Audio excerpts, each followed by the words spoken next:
Your moral intuition has been taken away from you. Our civilization isn't an emergency. We are descending down ever faster. And your moral license to act has been denied to you. We have to stop being willing to sacrifice the future of our people for our convenience. We will not abandon you. We're in the conflict, though. You're either serving your enemy or you're serving your side, right? Those are the choices. It's not whether or not to be in the conflict anymore. We're way past that. That's a luxury we no longer have. Where good people have to hide, evil flourishes. We will re-give you that moral authorization. If we don't have a revolution, in other words, we don't get a reformation, we're going to have a civil war.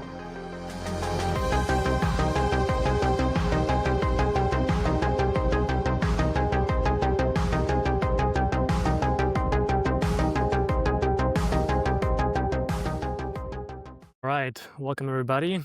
This is one of Minuteman Field Notes. This is the 5th episode, and the 4th actually, and today I have with me Rogue, the frontier philosopher. Welcome, Rogue. Thank you very kindly for having me on your show. Normally I'm accustomed to interviewing people, so it's my first time in a long while coming on to do a friend a favor, and I'm more than honored to be here. Appreciate it. Excellent. Maybe I'll join you in a future time. Yeah, today we are going to talk a bit about you and your mission, kind of what prompted you or what led to you organizing your life in service of your ideals, that the ones you carry today. You are somebody who has taken quite significant steps to go outside of the convenient mold, to step away from the kind of trodden path. And I think in that sense, it's definitely an inspiration to people who feel like they're stuck in the confines, the prison of the machine system, if you will. And then we'll also go a bit into, towards the end, what you'll intend to bring to our people at the One Minuteman campaign. So I'd say we start off with, what is your background? How did you become a frontier philosopher, or perhaps a professor first? And what made you end up in Kyrgyzstan? Sure. My background formally is as a college professor. My highest credential is a master's of education with United States government certification to teach English language arts. Originally, I thought I was just going to be some sort of lower level teacher, but I was able to negotiate into a higher position. It turns out you, as an American, are the most valuable person in the world. People forget the superiority of the Europeans and the Americans, but our mythos rings, echoes throughout the realms. And so it is very easy, if you are willing to go and brave the most desolate conditions possible, you might end up as a professor in Turkmenistan, or over in Kazakhstan, or over in Mongolia, perhaps. And I saw a variety of these positions, knowing Central Asia was the place I wanted to be, and you make your applications, and eventually you find some sort of specialty college that might be kind enough to hire you. So right out of graduate school, I came over here, but of course, credentials are so horribly boring, especially me. If I was to brag about something like a master's of education degree, wouldn't that be the most pathetic thing in the world? If that was the only thing I could hold up, I went to a hidden Ivy League in America, and now I am just know everything. No, that'd be very silly. My journey began when I was in university setting. I was very deeply sorrowful that I would see my people be divided. I was in my bachelor's program in 2016. That was when Trump got elected, and I would see these leftists walk around, and they would do these protests, and they would be these most horribly, like a demonically possessed individual by the spirit of Satan would flow through them. They would be projectile vomiting the most horrendous vitriol towards our country and their brothers and sisters as Americans. And they would go to these protests, and they'd be so upset. And I would go to these protests because at that time I was a comedian. And what you do as a comedian is you want to satirize things. You want to show how ridiculous your enemy is, the leftist enemy, the demonic force of communism. But then you go there and you can't make fun of these people because it's so horribly sad to watch them destroy themselves and to divide their country.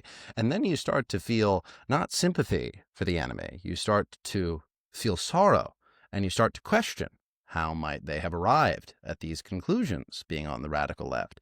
And then you might come to the realization that You could just go live with these people. You could devote your life to studying your enemy, the enemy of communism, the enemy of progressivism. And you might be able to just throw yourself into the wilds and go into these different communist nations throughout the world or post-Soviet nations. And you might figure out an answer. And you might want to bring that answer back to your folk people. And you might want to find some sort of philosophy that could unify the extremes of the left and right under a banner of authentic American tradition. And then you might wound up like living in Vietnam, working there for a period of time, being now in Kyrgyzstan and working here and hanging out with Russians and Kazakhs all day and learning about these tales from Southeast Asia. I'm particularly fascinated, of course, by Pol Pot and his Cambodian regime, for example, and I'm very well acquainted with their mythos as well. So, you just sort of go to these places that were colonized in the 80s or something like that. They had a couple revolutions. They might have went communists. They might have went socialists. And then you find that beyond the political pale in these arenas lies a vast network of tribal folk. And you might see these tribal folk and find them to be the most absolute primitives, being of a European person yourself. I mean, God forbid they didn't even have these Gothic cathedrals. What horrible, savage beings. And you might look down on them. Yet at the same time, these pockets of individuals whom I associate with have the last bastions of true and authentic tradition, primarily in my case now being of the nomad variety. And when you are looking at these individuals, you can begin to see that the idea of folk power is something that is so profoundly useful that you can almost exist in the modern world without even being tainted by it. That may wind up a person to live in a yurt in Central Asia like myself, but it may also be something valuable to bring back to the Americans in the sense that a broad return to the land, going to rural and reclaiming rural environments, or simply leaving the project altogether and saying the Americans are a lost project. We lost in 1913 when the Federal Reserve took over. We're not even a people anymore with our own control. I may as well do the American tradition of conquesting a frontier land and building a new settlement down in South America. There's many examples of this. Or simply a new nation, perhaps a Neo-Rhodesia. So these are some of the things that I try to talk about. My observations living with various tribal people and living amongst the enemy of socialism and communism and all these strange backwards nations that you've never heard of before, and trying to find a unifying message to bring my Americans closer together. And typically, I don't even see the left really as people that I talk to. I try to focus on the right, trying to help us critique one another so that we can actually form the idea of a authentic American tradition. And I find that to be the frontier period. You just said authentic frontier or American frontier tradition. I read some of your work and you speak a lot about what made Americans into Americans out of the prior stock. Can you repeat that for our audience here? What made an American, Sure. and can you become an American still today? Sure. Well, the American tradition, we solidified this in a document called the Frontier Thesis by a writer named Frederick Jackson Turner in the late 1800s. And late 1800s, our frontier period's done, right? We come over as Europeans and we move from, let's say, New York, Massachusetts, and West Virginia, and we're going inward into the frontier. We're coming out the other side of California. We're building a civilization. But at this time, the 1800s, whoa, our civilization building myth is pretty much done. And this guy comes along, Turner, and he writes about this, the glory of the frontier days and the ethnogenesis of the American people. And this was our solidified doctrine that explained how the Americans were a distinct ethnic group. Now, of course, everyone in Europe makes fun of us because, oh my God, you're just going to say that you're German or that you're British and now that you're something different. But it's actually a very important notion, this idea of moving from a foreign land and conquesting a new land. This type of experience, the ethnogenesis, the birth of a new unique people, that's pretty much the myth of all Central Asians. Central Asians have the same founding doctrine. If they can use it, we also can certainly use it. But their doctrine is a little bit older. So you have the idea that the Central Asians, they come down from the Altai Mountains, which is in the south of Russia, and then they become unique people by moving through a frontier region to become Mongolians or Kazakhs or Kyrgyz or Tajiks in some cases. And these are distinct ethnic groups. They have their own stand meaning country, stand meaning land. Now, the Americans, of course, have the same thing where, for example, Kyrgyzstan, there's 40 different groups that are coming together and coming down from the Altai. The Americans, we have all the European groups that embark on this passage. And there are two fundamental rites of passage. We're thinking of a ritual rite of passage. We're thinking of an ascetic rite of passage, Turner suggests. The first is, of course, a transatlantic sea journey where in the 1600s, your stock is deciding to leave Europe, most likely because it's becoming too progressive or too modern. Progress in this case would be a distortion from some sort of radical Christian extremist view, because everybody here, we're all radical Christian extremists of some variety. And we're taking that passage and service to God, our Christian God in this example. And we're saying we're going to give up the modern world and we're going to throw ourselves back in time. And we arrive on this rock and land. We don't know where we are. We don't know what's going on. We don't know how to survive. And a lot of us, if you're a Mayflower American like myself, come over with 104 people. 52 die in the first winter. So that's the first part of the journey. Okay, you're making an ascetic passage. You're disconnecting from the European identity. And now, oh my God, all my friends are dead. What am I going to do? Hey, look, there's a indigenous tribesmen over there. And those guys look pretty aggressive, but they didn't kill us this time. And that means we could probably start trading with them. And more importantly, we could start adopting some of their ways of life because it's getting cold. Winter times are coming. So we're donning the apparel of the indigenous folk. And this is not becoming an indigenous folk ourselves. We're actually reviving that ancient Aryan steppe nomadic ideal where we originally hail from as Hyperboreans. And you have this notion that we're adopting a more savage way of life. So the European represents the ideal state of civilization. This is not something you can argue. And the Americans are discarding that momentarily. And we are reviving this steppe nomadic ideal. And we're moving again, and we're moving into the frontier. That's the second phase of initiation to become American, that rite of passage Turner suggests, where you're adopting the pioneer ethic, you're moving onwards into the frontier, you're pushing further using these indigenous tribesmen type of mentality or their dress or their tools. And we are still, of course, using the tools that we have from Europe. We're evolving, we're adapting into the environment, we're integrating with nature. This is almost a natural integration in terms of a ritual, which is very impressive. And I think that also differentiates us from the European, where the European kind of has this notion that they want to live in some kind of a village or this evolved civilized state. And the American has to absolutely reject that with every part of his being. And it's not only it's not only a singular thing where your ancestor arrives in the 1600s. It's this generational affair where you're becoming more and more distant from the European. Now, this is to create a new ethnic group, but it is also, of course, in alignment with the European. We are, of course, allies in this environment. We are, of course, happy to bring over more European groups. However, we have this thing happen, oh my God, in the 1900s, where all these Europeans came over. Normally you have a rite of passage, but now, God forbid, people are living in cities full time. And that's a big problem because these people don't do any of our ascetic ritual rites. And they don't have that kind of barbarity, that savageness that the ethnic American has had to present. They don't actually become integrated in the project. That's correct. They are not. So they are a related folk, but they are, the Italian American is still the Italian, the Polish American is still the Polish, and so on and so forth. And that's why we had such a division in our cities. And you could certainly look at the mafia records at the time, or individual towns and cities were divided just solely by ethnic corner. You have the Italians over here, you got the Chinese over there, you've got every race is separated, but they're an urban people. They're not really an American anymore. And if you look at the amount of American founding stock individuals who did go through these authentic ritual processes, there's, I think, about 10 million out of 340 million in America. Now, this is not to say that the Americans, again, they're not indigenous tribesmen like the Native Americans, as we incorrectly call them. And they're also not Europeans. They're something distinctly different. I'm not saying anything negative about the European. I'm only saying that we are a completely different type of person. And without undergoing these particular ritual rites, you cannot authentically call yourself an American. Now, this does not mean that you as an individual necessarily have to promote these in your normal life as I do. But it does mean that your ancestry somewhere needs to have been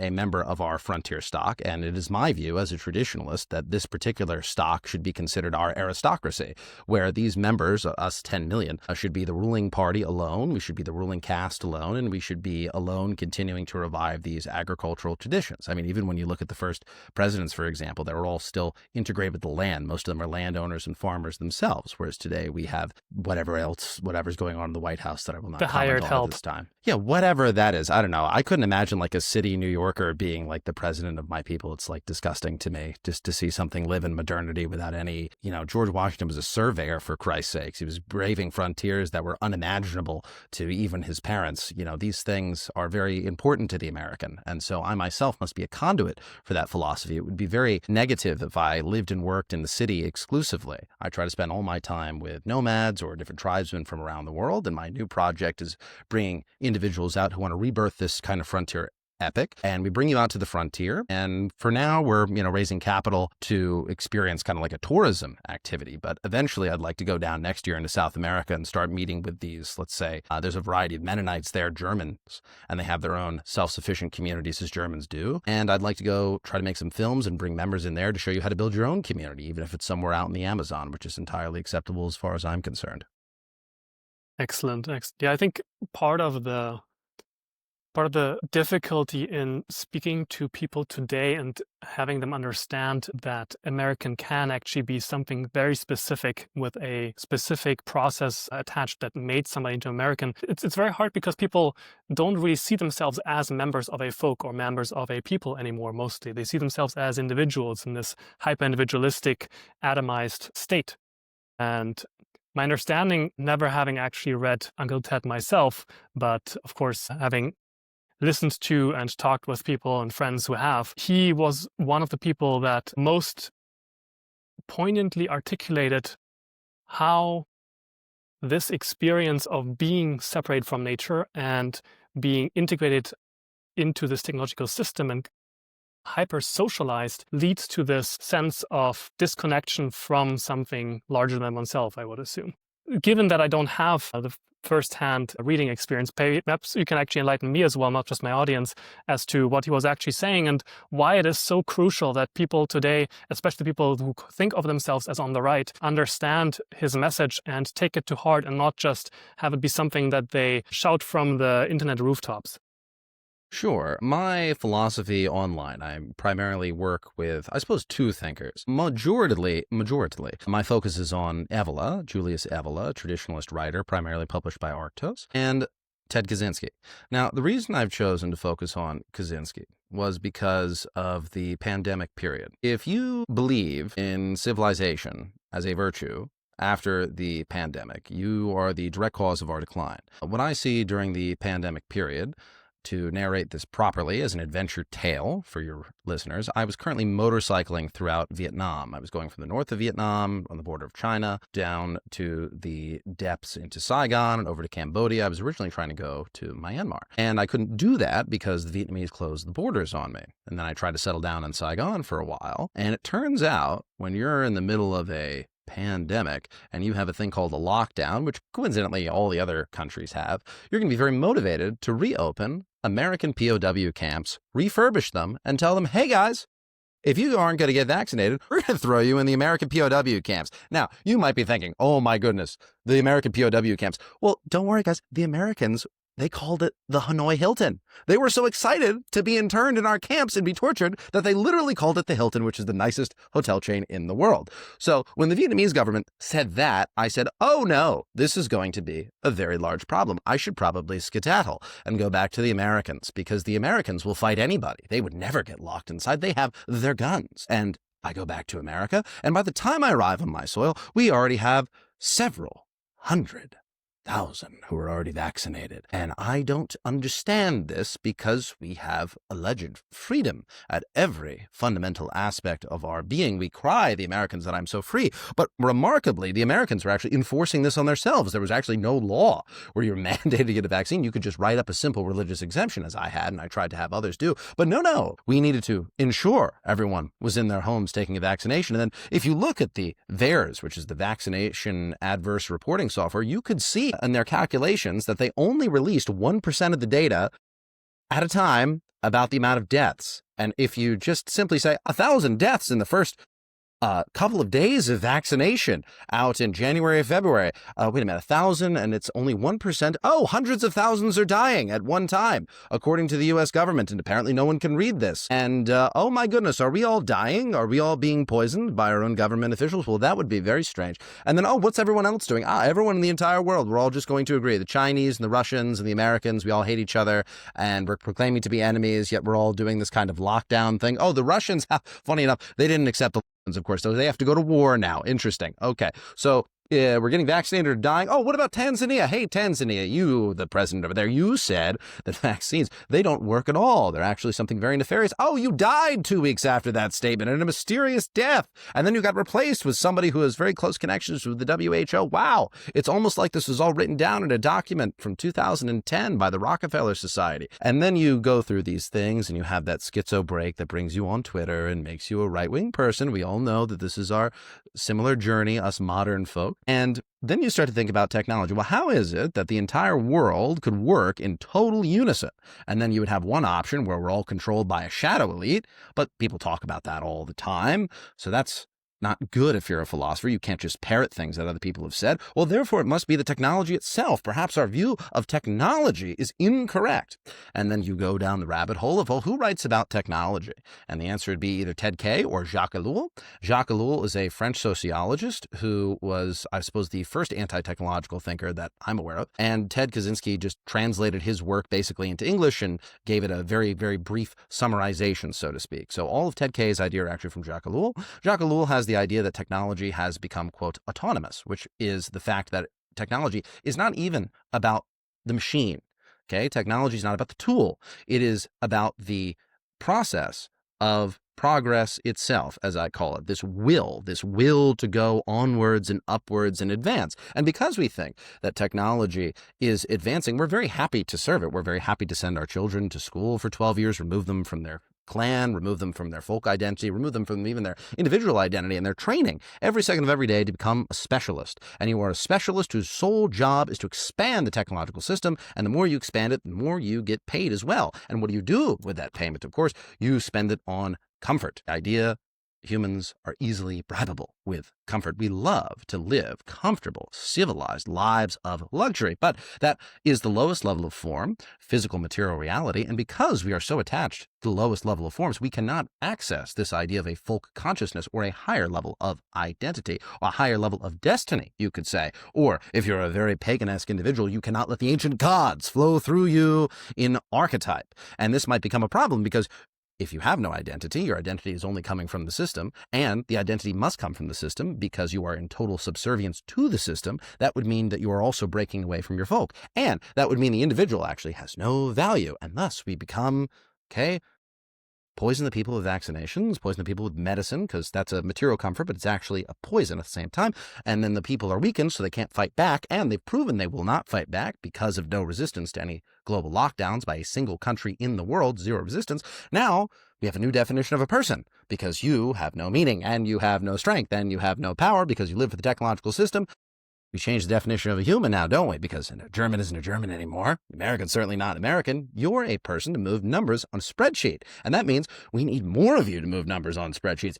Let's start importing people from all around the world, and we'll start mixing our folk with a variety of Africans and Southern people. And we'll just become a mass man. We'll entirely delete your culture and every aspect of your identity. And the next phase of that, the current phase of that, would be death by illegal invasion, not immigration, not migrants. It is an invasion. We are actually at war, and this war is brought to us by our sponsor, the technological system. And now you may be wondering, what on earth would the technological system do with a war? Why would they be mixing different ethnicities so rapidly and violently? And why is no one rebelling? The answer to that would be the technological system requires you to believe in it like a religion. And the most important part of the religion is its expansion. And so it possesses an individual like a host and a parasite. The parasite is possessing you to move, to act, and you delete every aspect of connection that you have.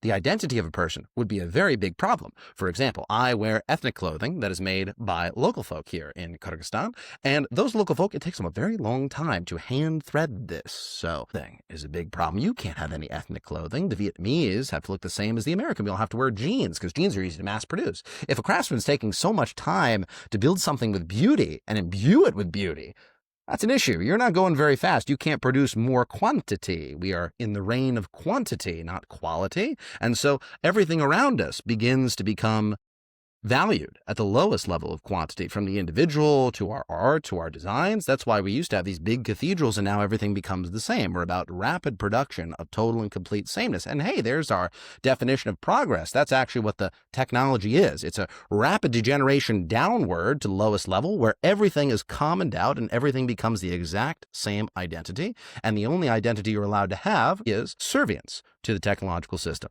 And so we arrive at the importance of folk, because if we are going to continue to be absolutely and totally and completely in alignment with technology, we are going to be unable by sheer ability to generate any type of authentic power. Everything will be an illusion where, much like a vaccine, it looks like a medicine, it looks like something that would be wonderfully marvelous for our people and give us power and strength, but it saps that strength. And we have to believe that these things give us strength. We have to. It must be enforced by law that you believe in progress. Because if you begin to rebel, that would mean the religion would not expand very quickly, and that you would not be as radical as an acolyte involved in the human sacrifice ritual of giving your child to the system. And if you so chose to live off-grid, for example, and did so choose to bring allies, and you did go into a frontier area where you were reviving skills, and you were building clans, and you were able to live off of the land, and you were building your own parallel network, so to speak, and you were able to retake the country through the generation of resources that you control, that resources that you have made with your hands that are organic, so to speak, without any technological influence in the sense of GMO foods, you would be able to create a folk of people who is so profoundly powerful that you may actually begin to become a revolutionary. Because I hear a lot online about these right-wing people, ooh, we're going to overthrow the government, we're going to use our guns. Didn't use them during the lockdowns, did you? You posted online an anonymous account, didn't you? And then you did nothing. And then we're getting invaded with our own tax money, and you did nothing again. You didn't even go down to the border and bring people there to secure it. You could go at any time, take a volunteer group of guerrillas. How many people conquered South America again with Francisco Pizarro? What, 216? They conquered a whole nation, and you can't even take 50 of your best buddies down to the border? Why don't we protest at the border, by the way, back in, 2020 with the lockdowns? Why didn't you take care of your small town, for example? Why didn't we go door to door trying to help people write religious exemptions for vaccines that are genociding our people? Why didn't we do any of these things? Oh, we're weak, right? We can't do anything. All of these ideas about violence and overthrowing things, well, those are an impossibility because we're far too dependent. And so we have the surrogate behaviors. Yes, please, yes, cut me off. I talk way too much. Go ahead. Just saying that these are surrogate behaviors. They're a way to discharge the agitation and the anxiety that we feel from our powerlessness, and that keeps us in the same patterns. 100%. You can continue, but I have some thoughts I noted down while you were talking. You said that we are in a war, and I would agree. And this is not just terminological, I think, bickering, but my friend Luke Weinhagen, who is one of the fellows at the institute that I am the vice president for, Natural Law Institute, he makes a crucial distinction, I think, which is that we are not actually at war. We are already conquered. And the task is actually to recognize that we have been conquered and to shift again back to a war footing, which we are not currently on. Like, very few people are actually engaged in the fight. I would argue that you are somebody who is, and others are too. But the vast majority of people do not recognize that they have been conquered because the conveniences and the comfort that they experience in their daily life is sufficient for them to blend out the loss of agency and power and buy-in into the system that they no longer really have. Another thing that you said is that when you become disconnected from nature, when you kind of are forced to become this acolyte of the technological religion of progress, really what is happening is that you're no longer experiencing the direct feedback from nature, right? Like, you're no longer noticing when, oh, I didn't take care to get enough seeds into our store before the winter. I didn't do this and that. And the consequence to your actions is readily apparent when you yourself are the bearer of those consequences, right? When you are somebody sitting at home in a house in a city and food goes up by a couple $1 yes, you might notice that, but you have such a long distance from your own actions and the consequences that your own actions are contributing to creating that it's very hard to draw the direct relationship between anything, and therefore you actually in your own life on a day-to-day basis experiencing very little direct capacity to draw these patterns and causal connections out, and to actually organize your life differently in relationship to this constant loop of feedback. And so Luke also says often that we failed to create sufficient proxies for nature's feedback when we entered into this civilizational or technological system, and that would be a way to at least maintain some relationship to the natural world when you're not fully in the frontier. And lastly, I think it's absolutely crucial for people to realize that when you are dependent on an economy, not your own agrarian self-supply, whether it be just by your own, on your own, which is rarely the case, but typically within a relationship network of families and perhaps a tribe, when you don't have that supplying you with your needs, then you don't actually have, in reality, any meaningful way of expressing your political agency.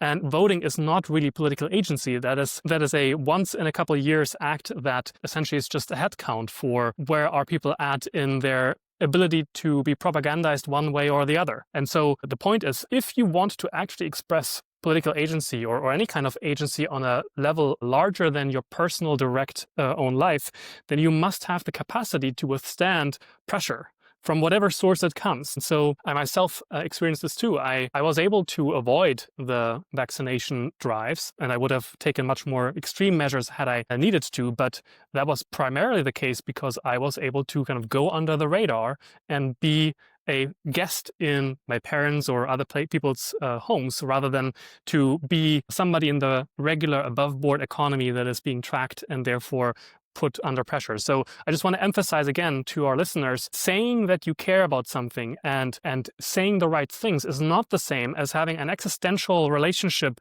with the things that you care about and actually acting on them.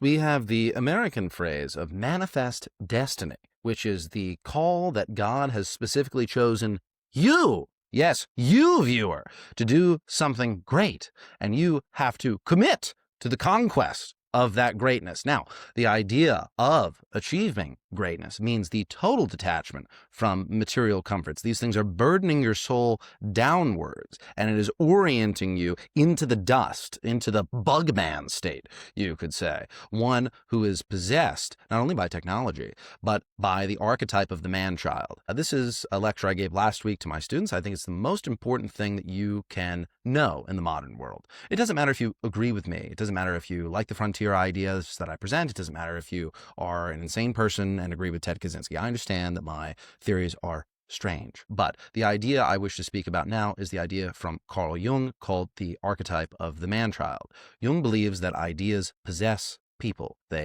You do not, you have ideas and you have an identity, but there's something about an idea that takes a hold of you. And this idea of a man-child is the archetype that has taken a hold collectively of civilization, where the only focus of our existence is, of course, to expand the technological system. And in return, we are seeking comfort because fundamentally we are children. We are children who are seeking the state to provide us solely with resources. And it's not as though we are valuing authentic resources like, I need like sheep and horses here. That's like an actual resource that we can utilize and that we can grow and we can attain self-sufficiency from as nomadic folk. But, the average person is going to buy a big house, and the big house is going to be taken out with credit, and he's going to have a lot of TVs in his house, and his entire existence is to make it to 65 so he can retire and watch more television. This is the man-child speaking, where you are useless. You have no skills whatsoever. That's why the modern man has a meaningless crisis. He has no connection to his folk, of course. He has no skill.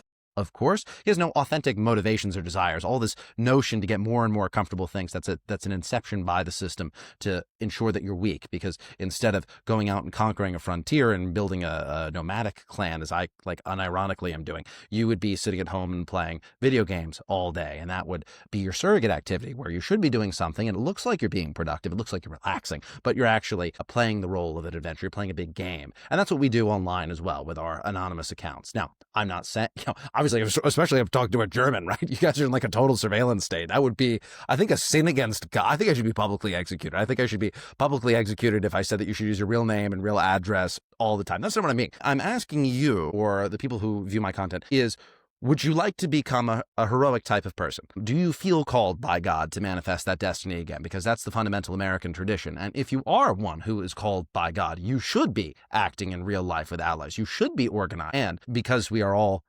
complicit in the technological system, you're likely going to have to rely on the system to get out of the system. Much like a rocket trying to escape the atmosphere, you have to use all of your fuel to kind of go up, and maybe you'll have some left to get back down, but it takes a great power to overcome the confines that are with us. And so perhaps we may use that's much more technology. Interesting than a video game, Yes. actually. It is Yes.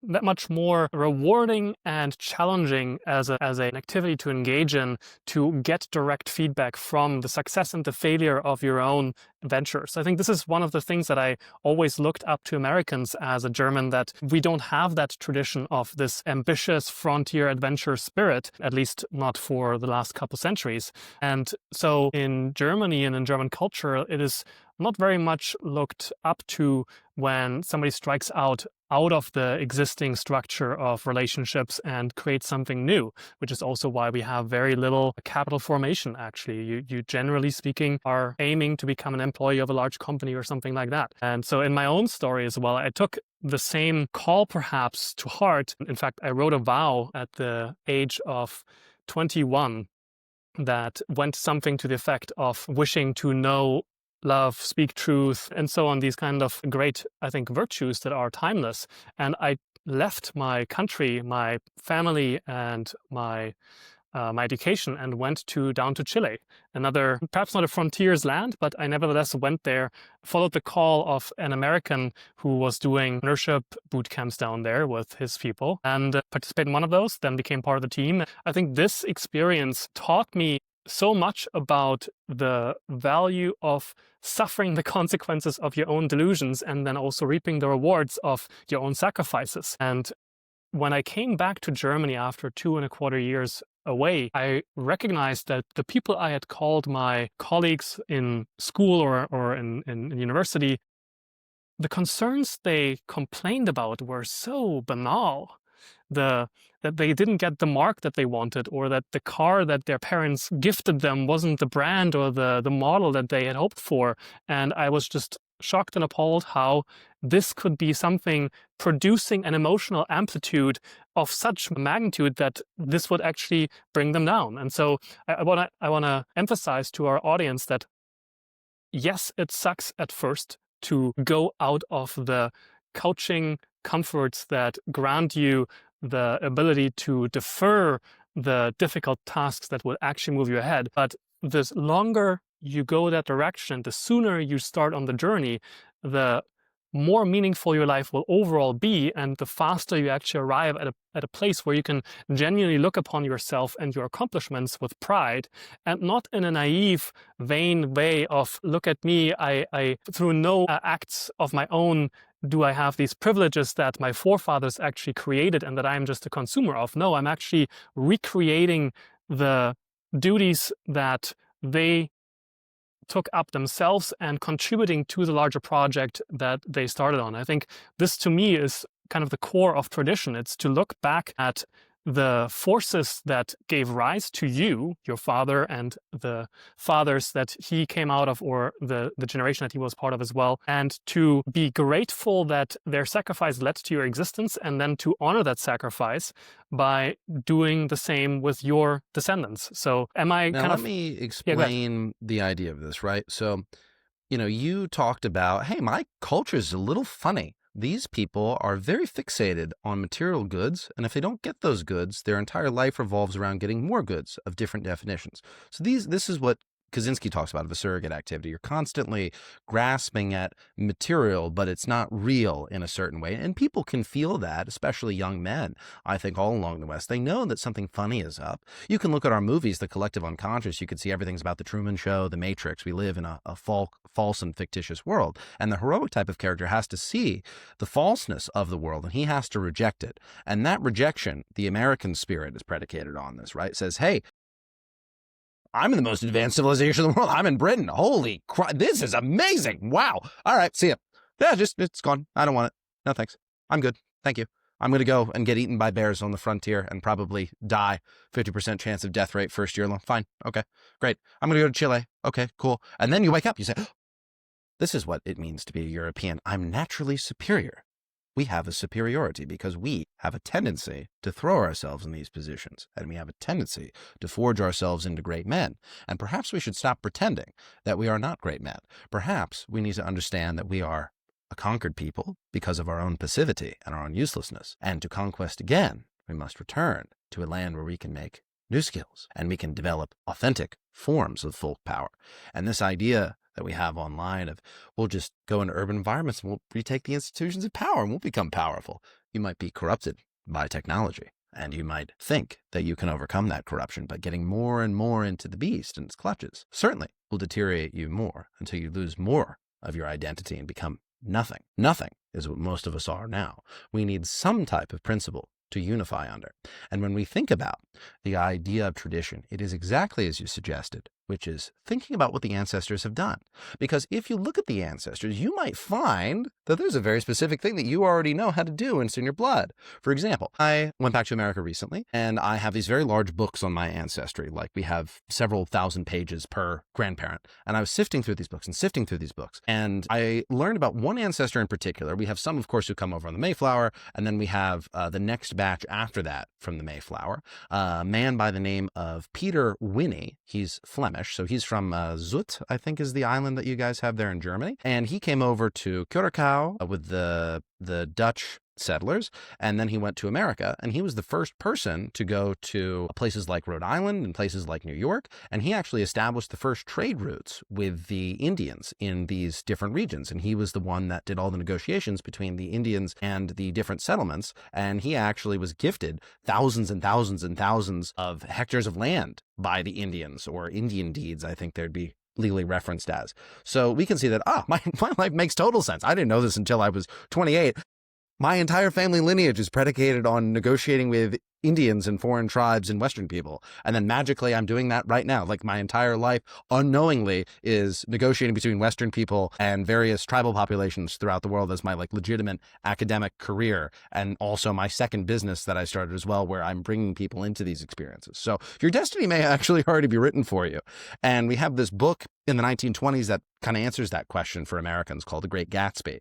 And The Great Gatsby is a literary book. Essentially, the main character is rejecting his farmer agrarian heritage, and he's trying to focus solely on economic status and the pursuit of wealth. And at the end of the book, he dies. And the idea is that the American dream of this high status, which is actually lowest status, of just focusing on economics and the expansion of the technological machine, is actually an illusion that will and has already conquered us, essentially. And that the true tradition of the American is some type of agrarian frontier pioneer type. And it's going through those memories again, reviving them. Wherever you might be, that's something that can immediately give each and every one of us Americans, at least, a return to our authentic expressions of identity. And we can start to unify around that, because it's not a matter of political orientation. It's not a matter of preference. It's a matter of, yes, right, we thought we were superior and called by God, and then we came to conquer the country. And look, all of us conquered the country. Hey, what if we did that again?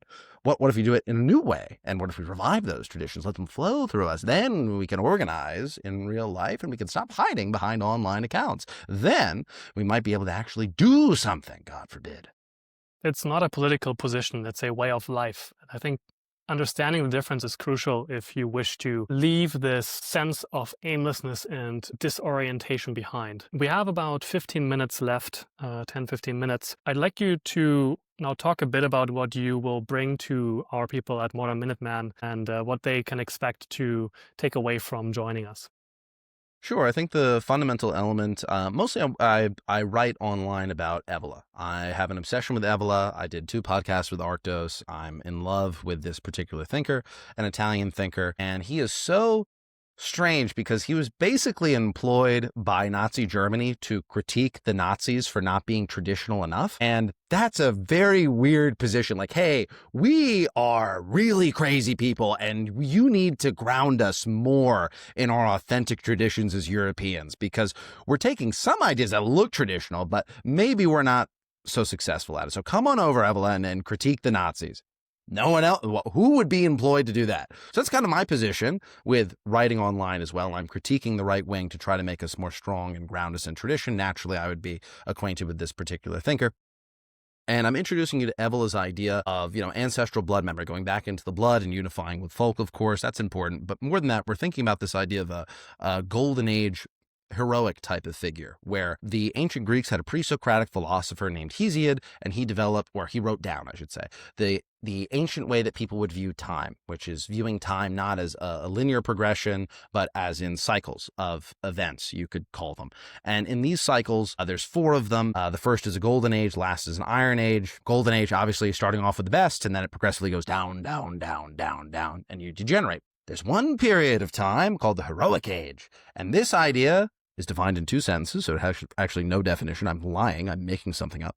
But the heroic age is this idea where this downward cycle is kind of prevented, or at least staved off for a little while. And when we can rebirth this idea of heroes, perhaps if we become so self-sufficient as a folk people, we might be able to cease the decline, or rather overcome it, or ride the tiger, as Evola says, or even vanquish it, perhaps. So we're thinking about, how do we forge this new heroic golden age of men who can authentically combat the decline, not in a surrogate activity, not in, not writing essays online as I often do, but like genuinely forming these communities. And those communities, I think the ideal motivation, of course, Germans being the most superior of all people to ever exist, I try to call my philosophy Mennonite imperialism, after the Mennonite German groups, because what you'll see is that these groups are really the most heroic example that we have of a person living in our age, where you have all these Mennonite communities in Peru, for example, being the best one, where there's Mennonites in Peru. They're at the furthest point in the Amazon rainforest, and they have an entirely self-sufficient little kingdom,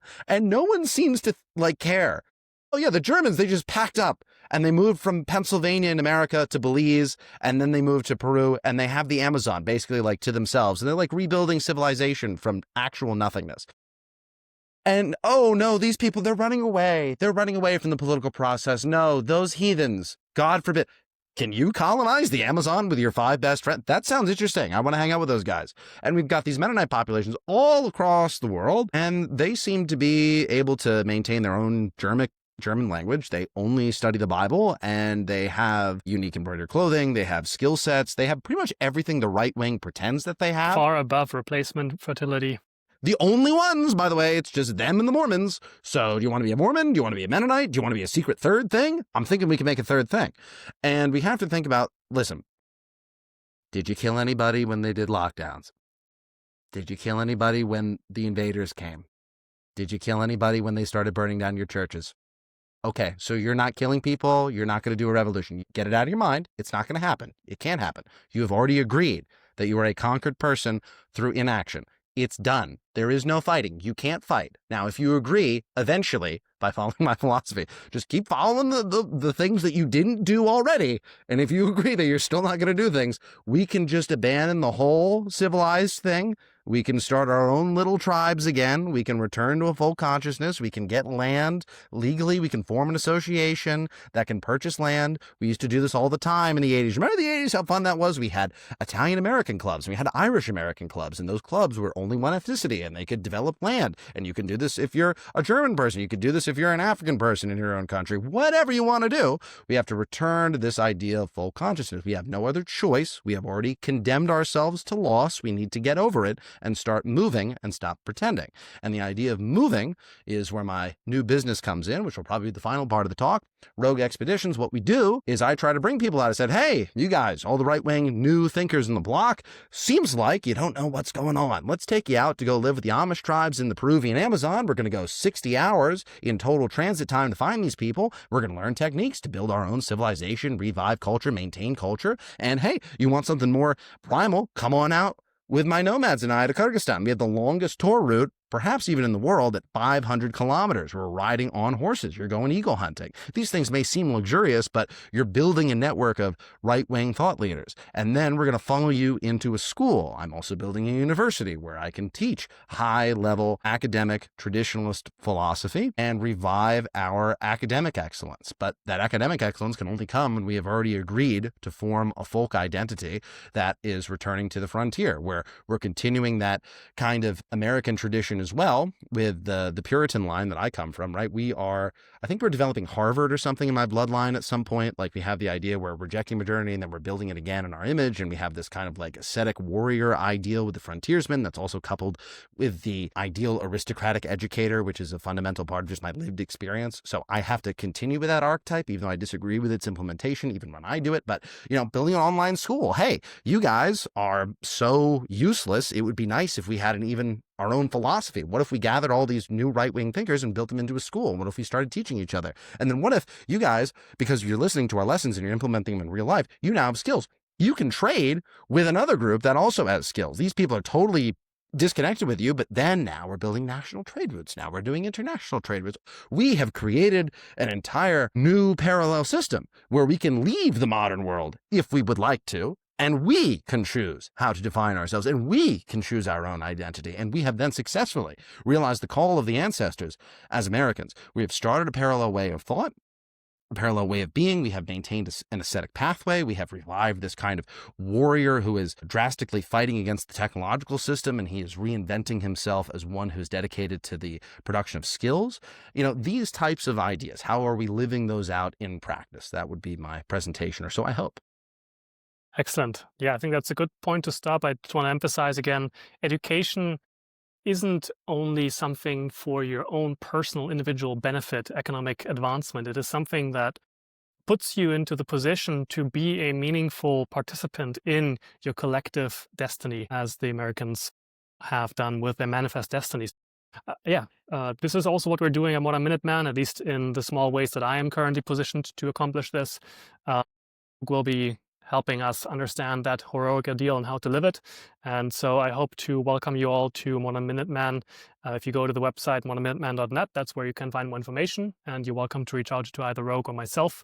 If you use his code ROGUE for $50 off, then you can join us at a lower price, and that price is only really there so that I filter out people who are not serious, and I can actually administer it rather than doing it just as my own contribution to the world. So appreciate you coming on for today, Rogue, and I look forward to having you in the course, and I hope to see everybody else there as well. Sure. Thank you very kindly. Your moral intuition has been taken away from you. Our civilization isn't an emergency. We are descending down ever faster. And your moral license to act has been denied to you. We have to stop being willing to sacrifice the future of our people for our convenience. We will not abandon you. We're in the conflict, though. You're either serving your enemy or you're serving your side. Right? Those are the choices. It's not whether or not to be in the conflict anymore. We're way past that. That's a luxury we no longer have. Where good people have to hide, evil flourishes. We will re-give you that moral authorization. If we don't have a revolution, in other words, we don't get a reformation, we're going to have a civil war.